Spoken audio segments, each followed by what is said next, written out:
क्या आपने कभी सोचा है कि हमारे प्राचीन ऋषि मुनि अपने बाल और दाढ़ी लंबे क्यों रखते थे? क्या यह सिर्फ परंपरा थी या इसके पीछे कोई गहरी वैज्ञानिक वजह थी?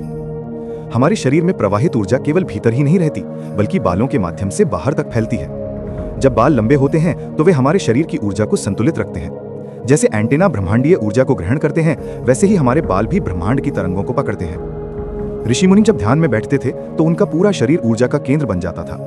बाल और दाढ़ी उस ऊर्जा को बाहर निकलने से रोकते थे।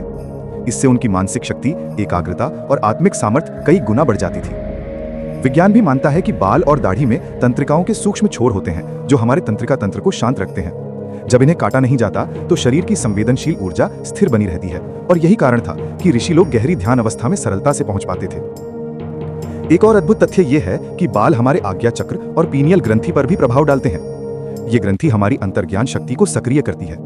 जब ये जागृत होती है तो व्यक्ति ब्रह्मांड की ऊर्जा से गहराई से जुड़ जाता है। इसीलिए प्राचीन ऋषियों ने कहा, शरीर को प्रकृति की तरह रहने दो, क्योंकि प्रकृति ही ईश्वर का पहला रूप है। तो अगली बार जब आप किसी ऋषि की तस्वीर देखें तो याद रखें, उनके लंबे बाल केवल सौंदर्य का प्रतीक नहीं, बल्कि ज्ञान, ऊर्जा और ब्रह्मांड से जुड़ाव का प्रतीक है।